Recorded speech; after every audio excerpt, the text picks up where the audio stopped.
Hi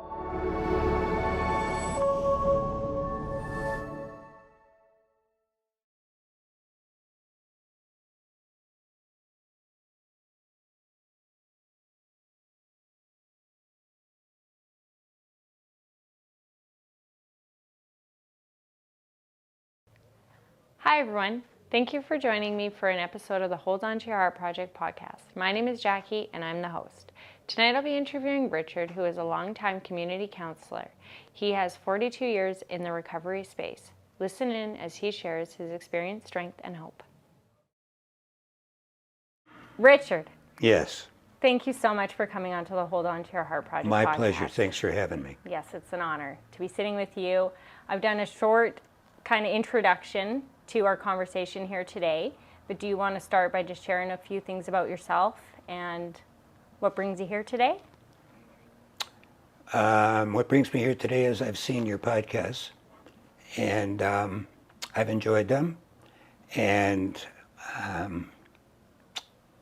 tell me a little about yourself. That's hard to do. First of all, I'm old. I was born in 1942, so that makes me old. I'll be 82 in about a month and a half, in August. So, yeah, I was born during World War II in Chicago, Illinois, and of German parents, German grandparents. Both grandparents on my paternal and maternal side had immigrated from the old country, Germany, and the United States was at war, in the middle of a war with Germany, and we were in Chicago in an ethnic neighborhood, and I was a little boy playing with the kids on the sidewalk outside the house speaking German, and the United States was at war with Germany. So what happened inside the house is the parents and grandparents saw this, immediately freaked out that I was using some German and English.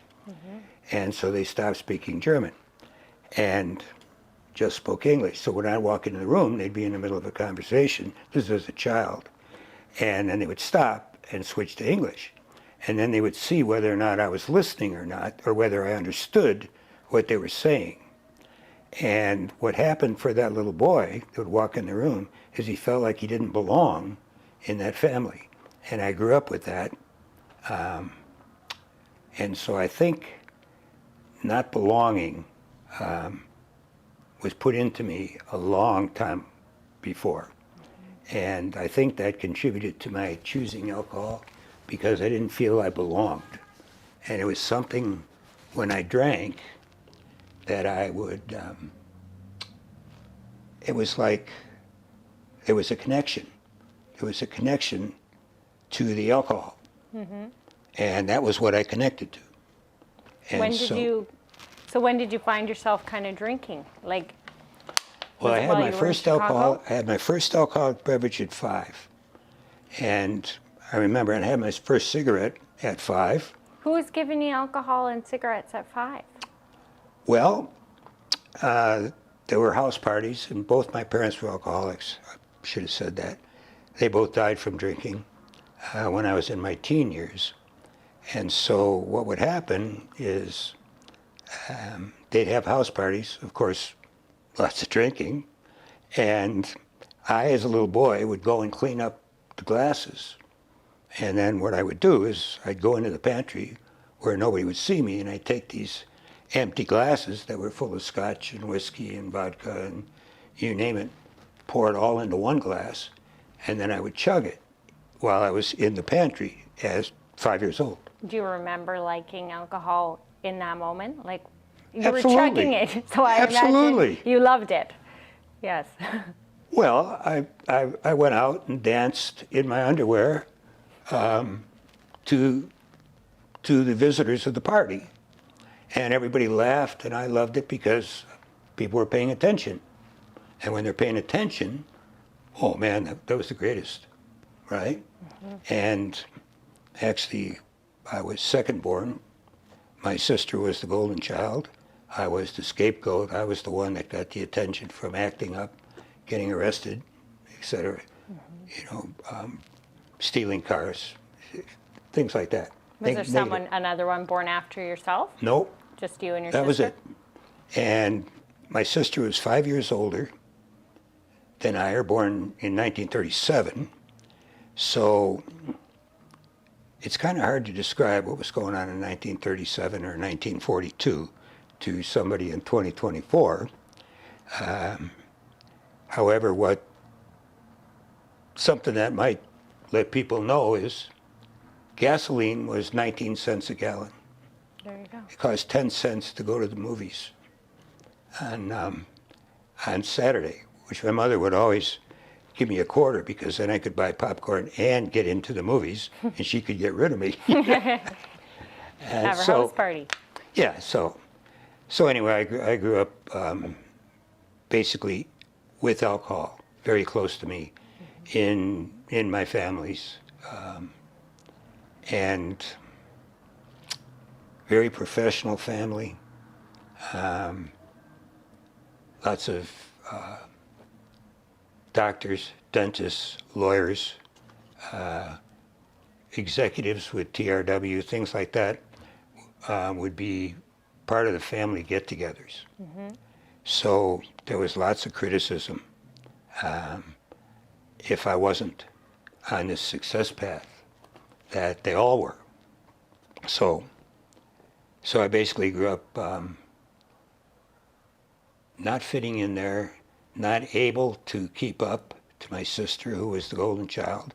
And she was a golden child and still is. Mm-hmm. And so I proceeded to drink, drug, deal at a time when that really wasn't like it is now. So I was ahead of the curve. It already sounds like, like a jam-packed, full of, quite the experience. And I guess when it relates to holding on to your heart, when you think of holding on to your heart in respect to some of the stuff that you've been through, what do you think of? I hear you say, like, not belonging and feeling behind. Like, when you think of holding on to your heart, what comes to mind for you? I understand. And I didn't even know I had a heart. I didn't know to hang on to it. I didn't even know what I was doing. Because any kind of acceptance or anything that I was involved in had to do with exterior, that if I had achieved something, then I would belong. Because that was the model that was given to me with all these medical doctor degrees and DDSs, and they all had achieved.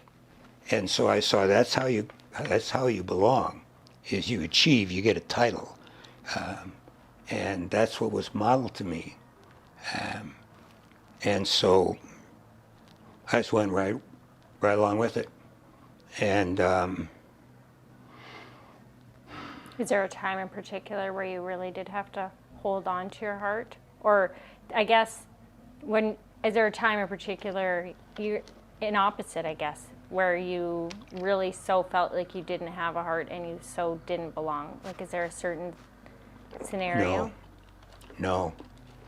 As a matter of fact, that's perhaps a little bit of how it was. Mm-hmm. And what happened in terms of Richard's leaving alcohol behind was I got crushed. Alcohol and that lifestyle just crushed me. And I was a holdout. What does it look like to be completely crushed by alcohol? Can you paint a picture or elaborate? Yes. When you have all your belongings in a garbage bag, and you've come at birth from tons of money, buckets of money that you never had to worry about. So you never had to worry about money. And so that's how I look back in my recovery. That's what my dad did. He was a workaholic. He worked 9 to 9, 6 days a week. And also took care of everything else. So that's what he did. But it wasn't with me. And so if I had just achieved enough, then I would get that love. Then I would belong. And so when I talk about being crushed, and this has gone on for quite a while, like an example would be, is I had a driver, I was currently in Northern California. I had a Texas expired driver's license. I had Utah license plates. I had no insurance, and I had no money to put gas into this 1972 pea soup green car. You know, You had it all. and so I struggled and struggled and struggled and struggled, and I was digging in the furniture for change to buy booze, to do whatever. But I didn't have any money, and I didn't have money for food, and I didn't have a job, and I didn't have any way to get there. And I remember sitting in a park with my garbage bag, watching a family with little children that were also homeless, and just like broke my heart when I saw these kids and the responsibility of that. And so anyway, to make a long story short, I got crushed, and I don't think I found God or the Creator, or whatever we're going to call a power greater than myself. I believe that that entity found me, because I was walking across the floor in this cabin in North Lake Shore, Tahoe, in this total hopeless place, and I couldn't take one more step forward. I was totally beat. Totally beat. And there was a ray of sunshine coming through the window, and I was freezing cold, and it wasn't cold, you know. And I just went. I got dropped, and the sun came through, and I said, "Please help me." I didn't know who I was talking to. Please help me. And I still come from this place that you don't have to get totally crushed in order to find recovery, but it sure helps. Mm-hmm. And all of a sudden I got warm, and I got a message. And the message was, go to AA. This is about 5 o'clock in an afternoon. I can't even tell you. And I've been suicidal a couple of times. And I was drinking every day. But it wasn't working. And everything was to hell in a handbasket. And I got up, and I went to the telephone book. This is after sobbing for quite a while, and I hadn't cried before. And I saw AA. I got some message. I can't tell you what the words were, but something said, go to AA. That was at 5 o'clock. And so the meeting was at 7. So I saw the address that was in the phone book. And it turns out, this is kind of wild, the liquor store that I got my brandy and my Kahlua and all of it was in the same address. I went, holy shit, you know. So that can't be right. But I did go there, and it turns out that if I walked straight forward into this little mall, I'd be in the liquor store. But if I stopped before I went in the door and just walked up the stairs, I was at an AA meeting. So the AA meeting was above Spirit Liquors. And I went in there, and that was the beginning. And I cried and cried and cried in the meeting. What year was that, Richard? Oh, God. Well, I'll be 42 years sober, so And I'm grateful, that I have two grandchildren that don't have the experience of having alcohol in the home. My daughter doesn't drink or drug, neither does my son-in-law, and so they're in a basically addiction-proof home. So the kids don't have any clue of that, and you can watch it. And Grandpa doesn't drink, What a nice. and so they. That's one thing I'm grateful to God when I'm saying my gratitude is that my grandchildren, and for that matter my children, really didn't see me drinking, and don't have the experience that I had of growing up, where something is more important than you are. And to my experience was alcohol was more important to my father and my parents than I was. And everything was still, my sister was getting all the accolades because she was graduating #1 in the class and quill and scroll and all the accomplishments that academic success brings you. And I graduated 400th out of 404 in the graduating class. Oh, I know. And I graduated in summer school. When I walked across the stage to get my diploma, it was blank because I hadn't graduated. I had to go to summer school to get the credits because I had missed so much school. And so I did. You didn't feel like you belonged in school either. Oh, thank you. That's absolutely right. Yeah. And so when I was working in alcohol and drug, we had a youth program, and part of the program was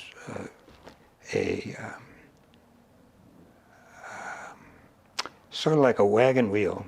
And one of the things that all youth need is to feel that they belong. And I gravitated to that I never felt that. I never felt that. And so that was, again, AA gave me that. I also didn't know how to live. And AA gave me a recipe for life, is what I call the steps. And people would welcome me when I would come in the room. I'd be happy to see them. I would feel that I had an hour or more of support time when I went to meetings, and just day at a time. And if I was going to tell anybody about recovery, well, I am doing it right now, but if I'm going to tell somebody about it, you better get down one day at a time. Because as soon as you start thinking, well, I'm not going to drink this week, or I'm not going to drink for a couple of days, forget it. You can drink tomorrow, but today I committed to, I'm not going to drink today. Whew, hanging on. That's such a good takeaway, yeah, to keep it one day at a time. And Absolutely, one day at a time. And the other thing is, I didn't struggle with this, but when I've suggested to people that they go to AA, they say, oh, I can't handle a God thing. Well, you can't handle a God thing. If you can't handle a God thing, you're effed. Because if you don't have something greater than yourself to support you, to carry you,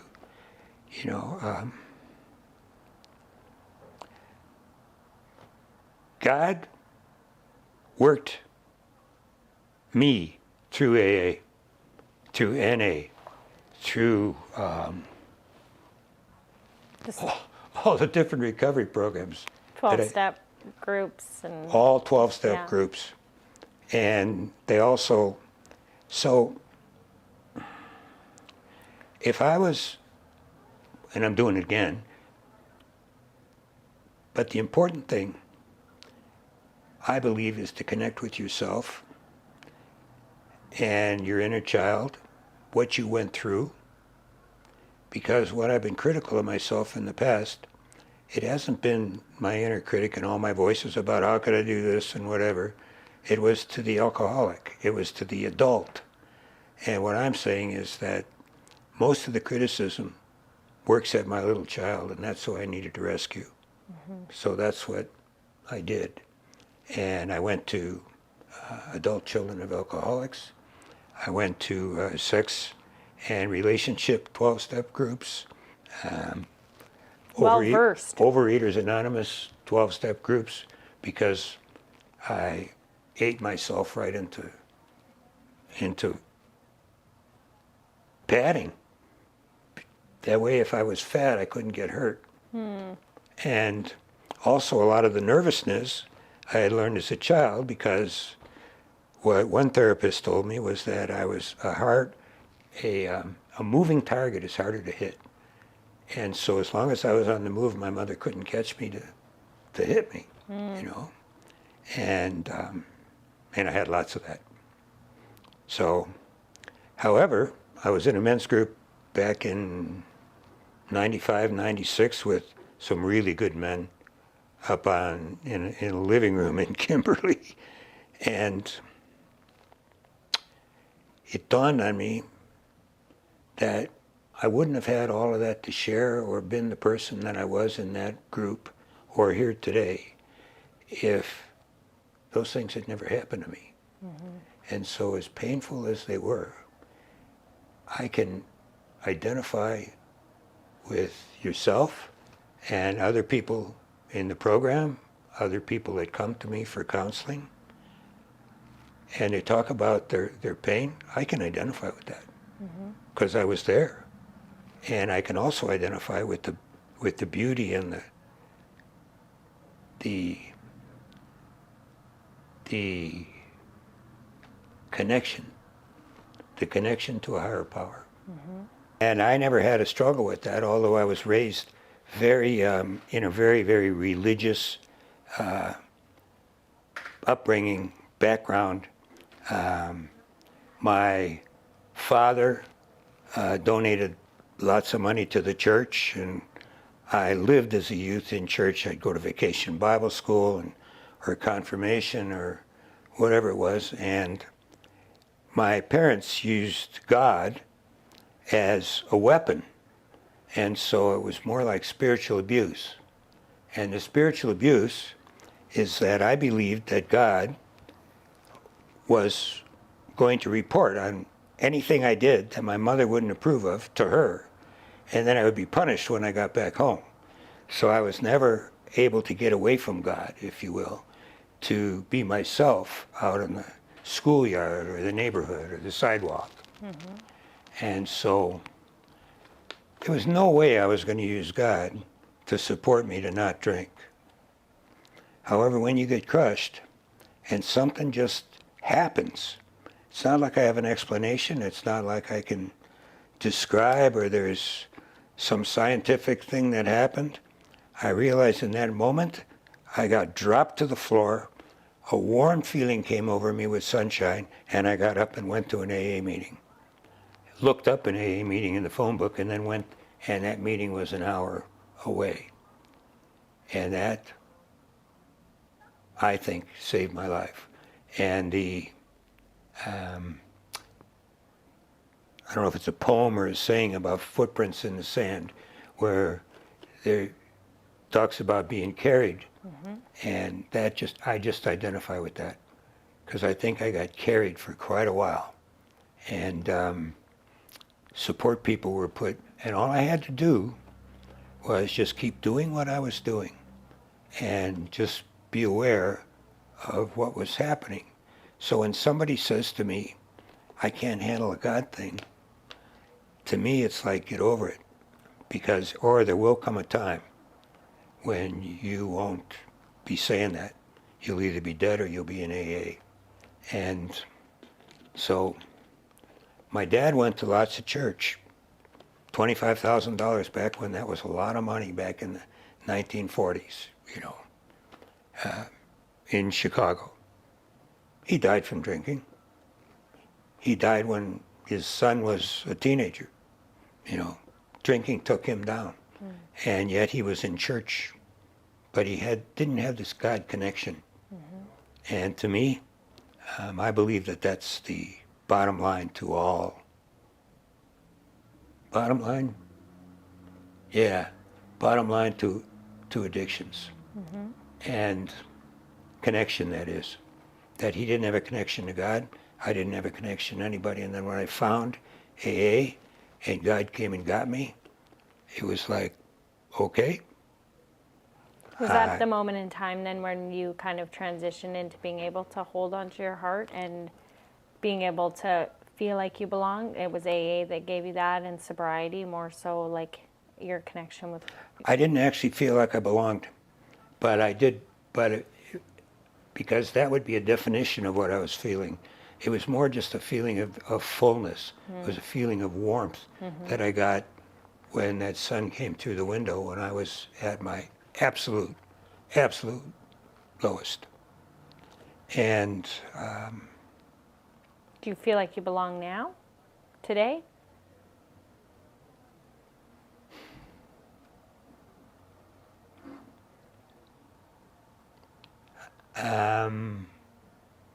obviously there's part of me that doesn't. However, I have met some wonderful, wonderful people since coming across the border in 1992. Met some wonderful people in my sobriety down there. But those, I was opening up AA on Friday nights. I was in 12-step meetings, period, all the time. And one of the things that I think God also did for me was that in Reno, Nevada, they have an Alano club there that was financed by John Esquaga, who is an alcoholic and also owned in Sparks, Nevada, the Golden Nugget casino, so lots of money. And he used to have the AA meetings on the second floor of the casino. However, that didn't work for the gambling addicts, which was me, because I was going in there. I have to drift over to a table or something like that. So he built an Alano club, and the great thing about it was he built it because he believed in AA. He also built it because he had lots of shift workers. The Nugget's a big casino. So there were shift workers that were alcoholic that would get off at 4 o'clock in the morning that want to go to an AA meeting. And this Alano club had lots, it had a full kitchen, I mean, blah, blah, blah. And so I could go to 6, 8 meetings a day. And I basically lived in the Alano club rather than drinking or gambling or womanizing, because everything was there. This was in Reno, Reno, Nevada, it's everything. It was like God is saying, okay, Richard, I'm going to give you a little test. So he surrounded me with women and with alcohol and with the sound of gambling and money and et cetera, et cetera. And also 8 meetings, 6, 8 meetings a day at John Esquaga's, at the AA Alano Club. And I remember when I drove out of Reno, I looked in my rearview mirror. I was on Interstate 80 going east, and I looked in the rearview mirror and I saw Reno just drifting further and further and further away. And as it was drifting further and further away, I just was so grateful that I had spent a week there. And I was supposed to be there on business, but that all fell through. But everything was paid for, so I was there with nothing to do, surrounded by casinos, alcohol, other drugs, cocaine. You could go in the bathroom there, and it was like everybody in that hole, and big bathrooms, like 20 stalls, with doors. And when you go in, all you could hear is people doing that. And so if you're a drug addict, you know exactly what that means. And there I was. Can't do that either. Right? So those meetings and God, and lots of ice cream sundaes, lots of movies in the middle of the afternoon. And when I drove out, that was it. And yeah, that's a trip down memory lane for me as I'm sitting here What do you think the hardest part of getting sober was? Like, you know, what was the hardest part about it?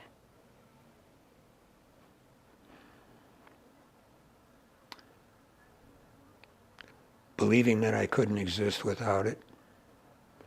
That just even the thought of not drinking, it was out of my realm of consciousness. There's just no way I could do it. And it was killing me, and I couldn't leave it alone. So I couldn't give it up, and I couldn't live with it. You know, we hear those things all the time in AA. And I also believe that for people that somehow graduate, that they don't need to go to AA. I can't tell you the number of people I've counseled across the years that think that they've graduated from AA, you know. And, well, no, you don't know, but that's been my experience. The other thing, when you're talking about your heart, I can say that up here, I can describe pretty well everything that went on, if given enough time, and, you know, but that's all that is. There's not a connection to that. That's a description of what happened for me. This, my heart, when you're saying hang on to your heart, is the experience itself. And when I drop down and I'm talking to my little boy, little Richard, by the way, you know, which I got lots of ribbing about, you know, when I was in inner child work.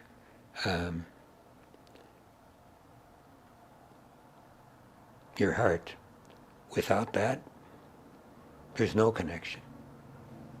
You know, you can get all the degrees, you can have all sorts of stuff up on the wall, but if you do not connect with your heart.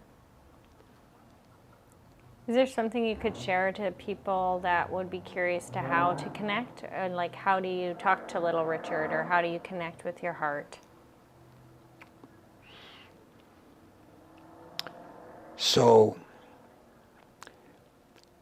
the founder of the Inner Child was a guy called John Bradshaw. And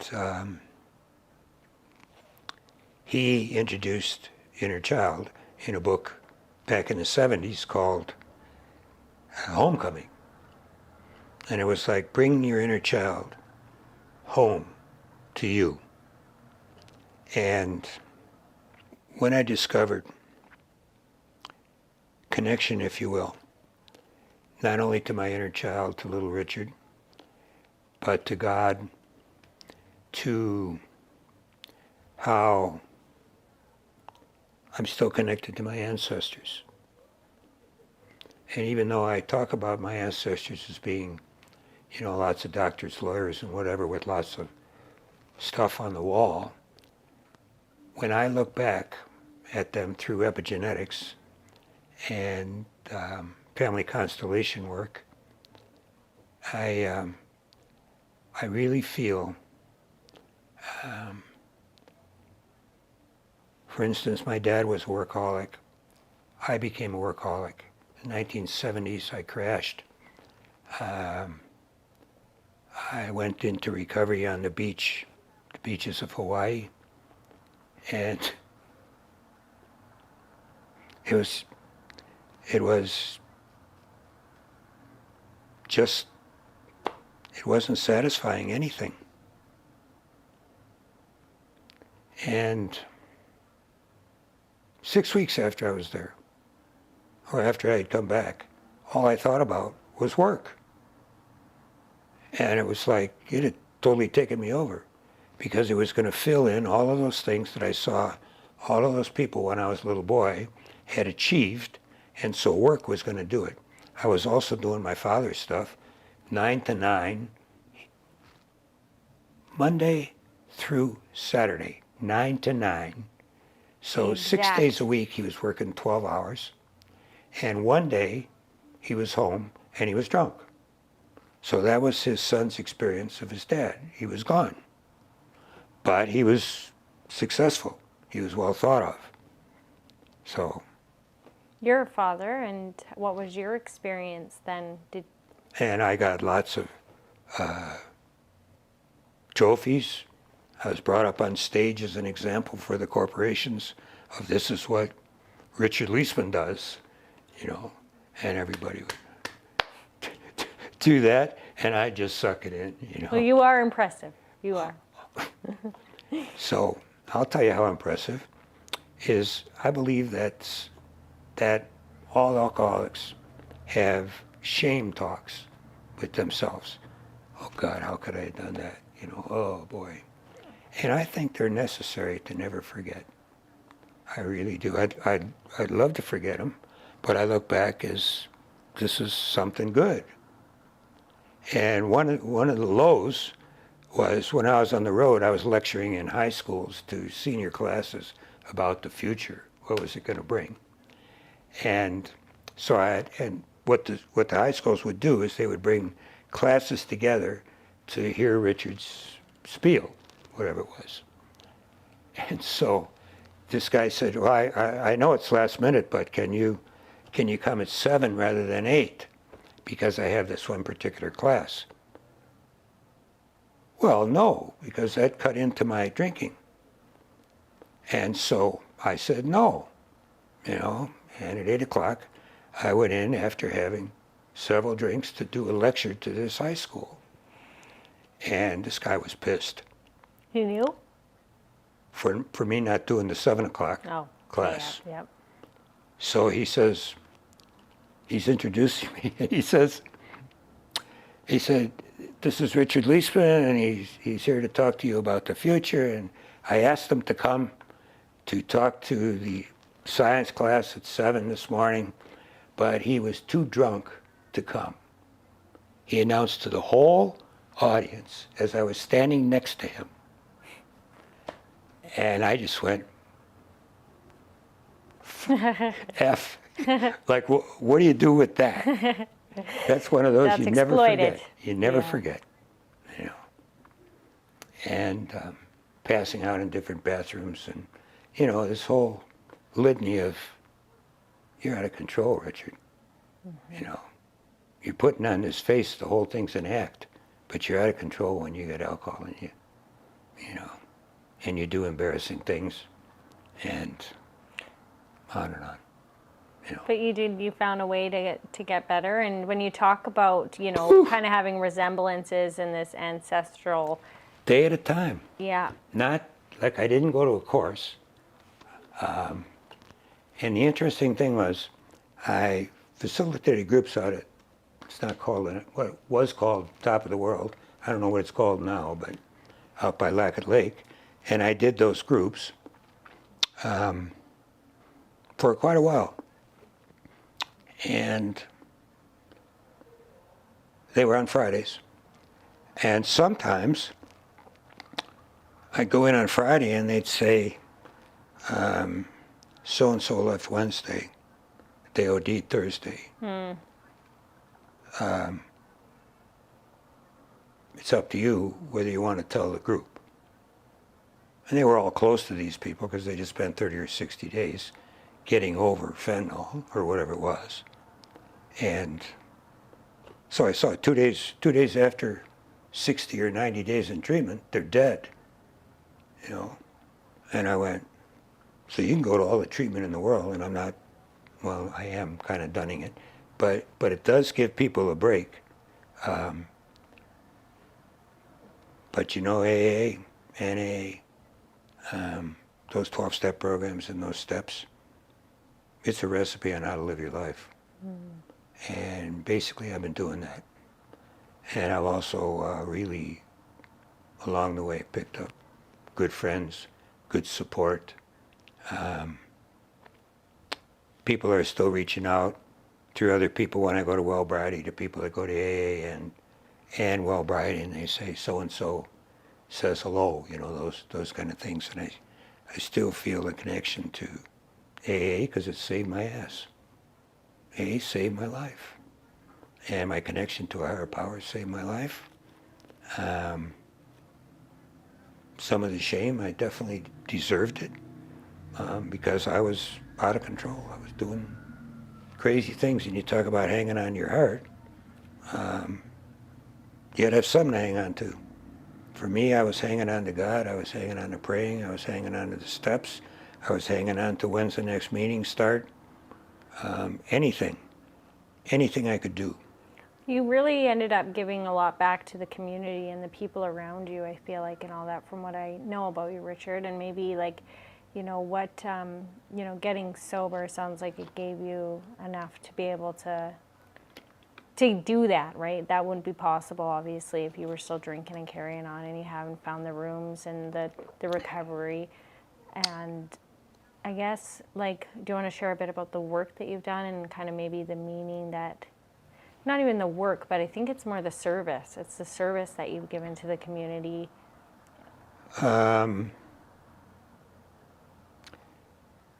Yeah, thanks.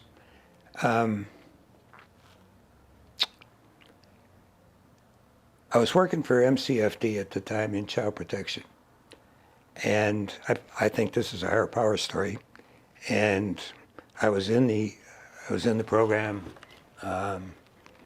pretty well zooming along, hating the child protection work.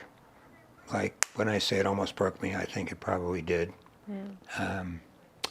And I was in Vancouver, and there was a guy working at Alcohol and Drug. His name was Paul Comer. I still respect him. And he said, Richard, they're interviewing over at Alcohol and Drug. And Paul knew I was in the program, and because I was going to NA, and AA is like every day. And so he said, you should apply. And I didn't. And so I was sitting in Vancouver because I was there to see a kid that I had a special school there.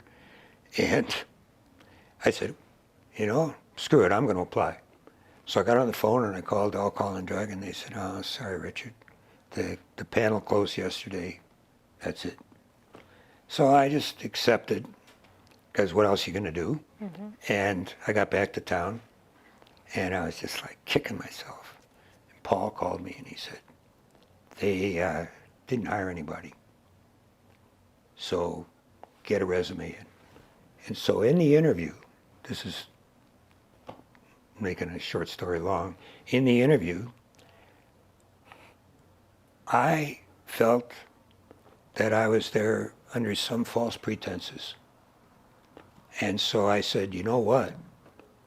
And it was Colin Mangan, he was the head of Youth Social Justice, or MCF, the legal part. There was the head of the hospital psych, can't remember his name, and the administrator. And so I said, you know, I know this is important, but I got to tell you, I'm an alcoholic. And if you hire me, I cannot guarantee that I will not be drunk on the curb on Baker Street. And later on, I found that that's what got me hired, is when they said, this guy's got an understanding of the disease of alcoholism, because you can talk is cheap, you know. But however, I think you recognize, and I do across the years, who's got program and who doesn't, who's hanging on and who's not, and why. And so there's a sort of an internal understanding of people in the program. And so that's one thing that got me going. And I remember she also said to me, Richard, we don't teach AA here at Alcohol and Drug. And I went, well, they don't teach AA, what am I going to talk about? Because I got nothing else. You know, I got the steps and whatever, and if I can't do that, when people come and sit down with me, what am I going to say? I've got nothing to say. And so I immediately started doing all these little programs, you know, like solution-focused therapy. I've taken the advanced courses, the beginners courses, because then I would have that. You know, I could talk about that as if I knew what I was talking about, and I didn't. But I got educated by the people that would come to see me. And I realized that if I would share my experience and my failures, that somehow or another they felt supported by that. Ooh, okay. Now I had something to talk about. And it certainly wasn't tooting my horn. It was about what happened, where I was. And they would say something and I could identify with it, with their pain, with their struggle. And that type of connection, back to that word again, you know, really I think led me, fed me. So they fed me as much as what I was saying to them, like hooked them into maybe a different way of being. And there's a YouTube thing about addiction is all about connection. It's not about drugs. It's not about alcohol. And what they talk about in there is connection. And it was proven. Do we have time? I'd just like to tell a quick story here. So the quick story that they talk about in this YouTube, it's actually a TED Talk, but I've seen it many times over and over again. And it's that in Vietnam, which was my war, that was my time, people may have trouble, you know, identifying with what it was like in the United States. And I was in Chicago and blah, blah, blah. However, people got drafted. They just instituted the draft there again. Like they haven't voted it into Congress, but they're going to bring a draft back in the United States. And there was a draft, and I got drafted. And so, anyhow, this thing that the person in TED Talk talks about, he says these 17, 18, 19-year-old kids get plucked out of their neighborhoods, out of their bars, out of their softball team, out of their parents' bedroom, out of their girlfriends, all this sort of stuff. And they get picked up and they get flown 3,000 miles away and dropped into an environment that nobody's familiar with, the jungle. And all of the dangers of the jungle and the heat and the bugs and all of it. There's no connection. They've lost all their connections, all of them. And so for the people that are already there, for the rookie, he comes in and he sees they're smoking a lot of pot. So, but the pot they were smoking was Thai stick. And Thai stick has a tendency to get you anxious. And so the way that they would do in the war is, as a company, they would go out into the jungle at night and sit and wait for the enemy to come through the jungle. And you couldn't see, and I used to counsel some of these guys at alcohol and drug, and you couldn't see. So they were blinded. They were anxious from smoking weed before they went out. And some of their buddies, they would be dead the next morning, never having made a sound. Their throat was cut in the jungle. Because in the total blackness, there's 3 levels of shade in the jungle and the bugs and everything else. It was an impossibility to go out there. It was awful. It was awful. There's guys here in town that can tell stories. Similar to what I'm saying. This is secondhand, but it affected me. Yeah. And I'd hear them, and it was just like terrifying. And so, Thai stick doesn't work. We'll do heroin. So, turns out, at one time, there were 550,000 U.S. soldiers in Vietnam in a war against people who were living in Quonset huts, you know, and bombing, carpet bombing from whatever. But they would still go out at night, and so there was lots of heroin because the Ho Chi Minh Trail, the China White came down the trail. So there was plenty of heroin to have. And heroin was the opposite. So they could go out, sit against a tree at night, and just get off on being loaded. And that was how they were going to get through the Vietnam War. So the U.S. government at that time, because the population, I was one of the protesters back in Chicago in 1968, and I'm protesting this war that these guys are living through. And they decided that they're going to end the war. They're going to bring these people back, these soldiers back. But they went, holy crap, there's about 300,000 heroin-addicted soldiers in Vietnam. What's the America? The military is going to get a black eye. What are we going to do? So they went, okay. They didn't have an answer to that, by the way. So they said, we'll bring 10,000 back, and we'll just see how that goes. So they brought 10,000, a lot of them were heroin addicts, back into their neighborhoods, back with their girlfriends, back into their bars, back on their softball teams. And everybody's expecting they're going to go through these terrible, terrible withdrawals from heroin, from the China White, and nothing happened. I mean, they might have got sick for a while, they might have paced around for a while, they might have thrown up for a while. I've done all of that. But nobody could understand it. They found their connection. What's happening? You know? Like, these guys are heroin addicts and they're not exhibiting anything.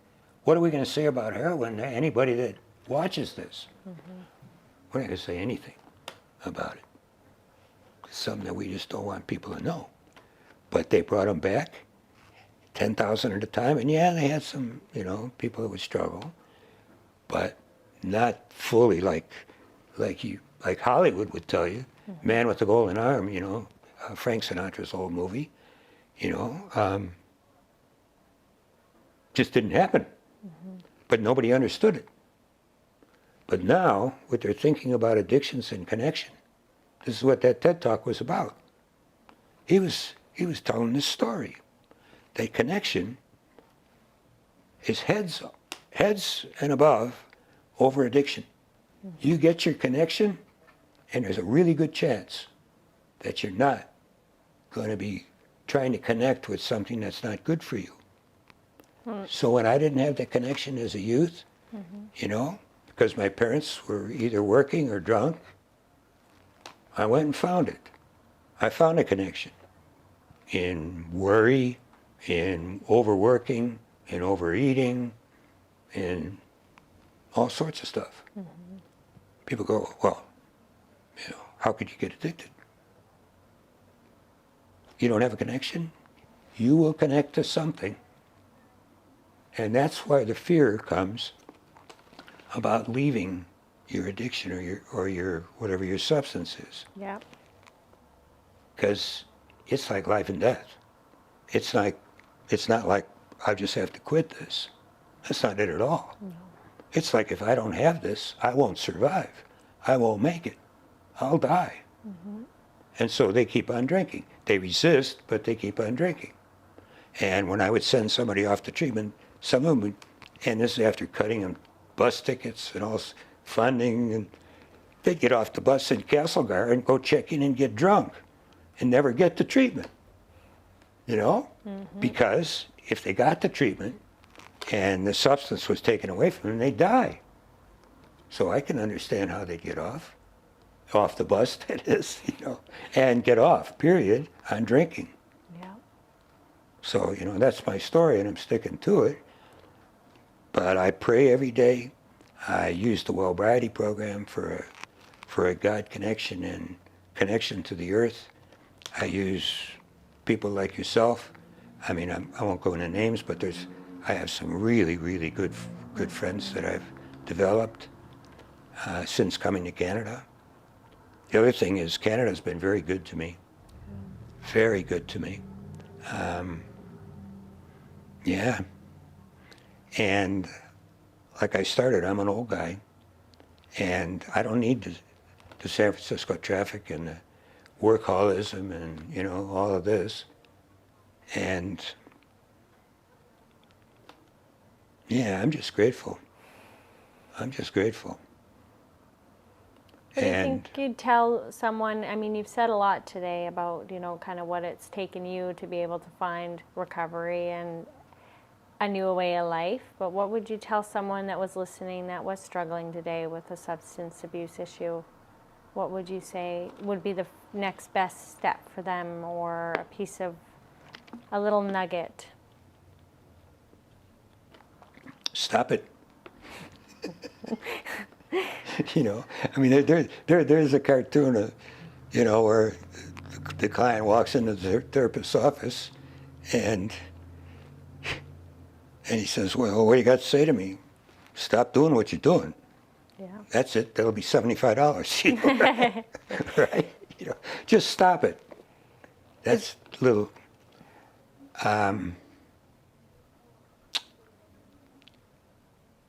Actually,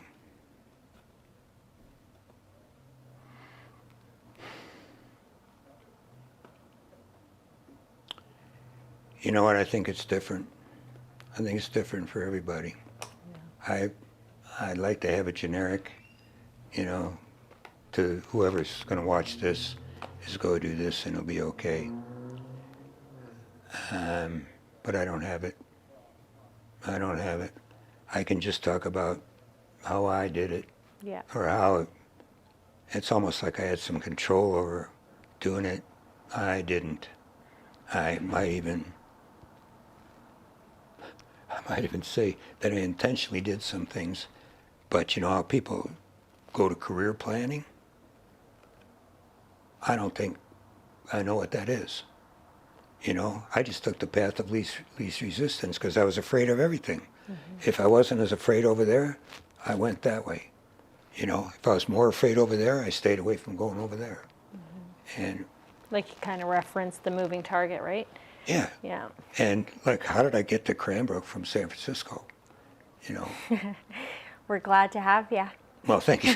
Thank you very much. The community is. We're lucky to have you. And, you know, I know that you've helped a lot of people, Richard, and I know that, you know, it's a place of that true caring and connection. And it helps you, I think, just as much as the people that you help, right? And you've helped me in the past. I know that I've seen you a couple times for counseling. And, yeah, I mean, it was intense, right? And it was the work that I probably needed to do that I'm still scared to do ultimately, right? Oh, for sure. I ran away from you like a bat out of hell. I watched. Yeah. And actually I had a bat with you. I was beating up a red I remember. A bag and trying to get to the inner child work. And that's the kind of work that you do. It's really intensive, I feel like, and it is healing, right? And I can look at that and I can appreciate that. And you know, I mean, just I feel like what I know about your career, and I know that that's not what it's all about, and that's not where we belong, right? And that's, I feel like, you know, but I think it's the way that you've been able to give back to the community and the people here, right? And kind of make sense of maybe your own path and your own past, right? And so I really appreciate all that you have done. You've impacted me, friends, family of mine, like it's just the truth, right? So not that it's everything, but it's definitely something, and definitely a reason why I wanted you to just come and share little bits about yourself, because someone like yourself, like, I mean, it hasn't been easy, and there has been bumps along the way, right? And you're honest and you're real and you're raw, and I appreciate that about you. Yeah. Yeah. And I am getting so much back from everyone that it's just kind of what is, if that makes any sense. It's like what's happening right now. Did I plan for this to happen? I absolutely did not. Did I think that somehow or another I could physically go on and have the same energy level and do the same things? Yeah, that was a pipe dream. You know? But as the COPD kind of takes my breathing and I'm out of balance on my legs and all these kind of things, there's a message in that too. There's a lesson in that. Mm-hmm. And if with something else I learned, if I just kind of step back and just kind of take it easy, or not, and it's not take it easy, just stop working, or An early message I got was surrender to win was what they would say in AA early on, you know. And right now, I think what comes to me is surrender to win seems like, yeah, you know, been there, done that, knowing I was going to get crushed, right? You know, the message now that came to me is give up. Just give up. What do you got? What do you got to prove? You know? And like my friend Rebecca Weiss, she's very fun. I'll be often talking about something I'm going to do or go or create or whatever. And she gets this kind of officious, sort of motherly energy. And she'll go. And I can always tell when she's there. Like I have several friends that use the word, my name, Richard. They'll say, Richard. And Rebecca will say, you're 81. It's like, that's all the proof I need to do that. And I went, yeah, but you know, I can still live in the past. Right? Like, this is what I'm going to do. Is it freeing to have that mind frame of just give up? It's the truth. Yeah. And there's relief in the truth about living with what is, which I got from family constellations, you know, and I'll use healing sentences that I got from family constellations. Father, bless me if I don't drink, and you always did. Out of loyalty to my dad, I don't have to model his drinking as a way of being. But I still want his love, and I still want his approval, and so part of me is going, well, you know, I mean, that's what Dad did, you know, if you want to be like Dad, you know, I'll do that. But a therapist along the way just said, try this, you know. And I said it. It was sacred because I feel that he's still around. I feel he's here today. Every time I'm in an AA meeting and they say, we'll stand for a moment of silence for those that are still suffering, you know, or those who have gone before us. And I always have a prayer for my dad and my mom at that moment. Wish you were here kind of thing, you know, right? And because maybe your life would have been different. Maybe my life would have been different. But they never made it, you know. And they both died pretty quick, too. My mom died in 7 days once she went in the hospital, and my dad 2 days. Holy smokes. You know, so they drank right to the end. They were strong holdouts. And so was I. Yeah. So. Do you think there was something that you wanted to share on here today, or did you have a thought about sharing something that you haven't been able to say that you'd like to?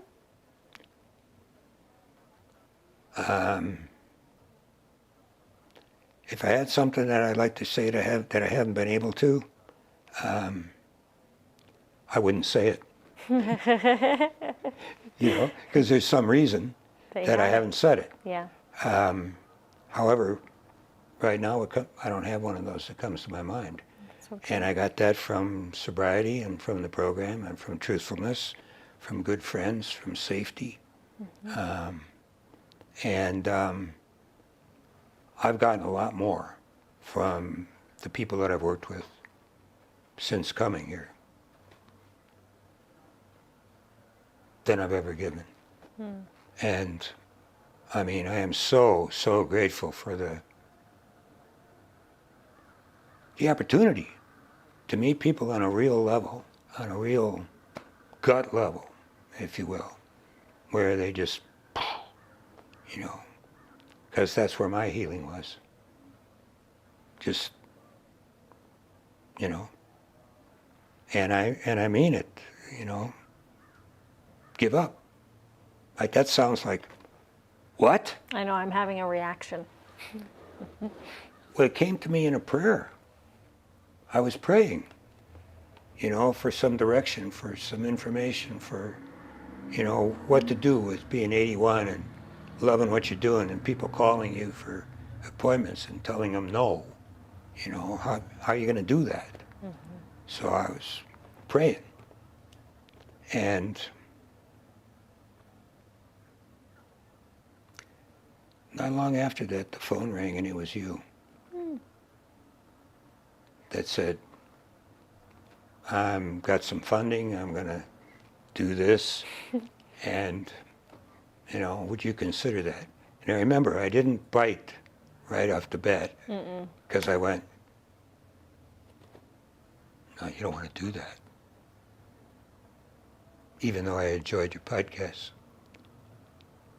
And then the thought came to me, you know, why not?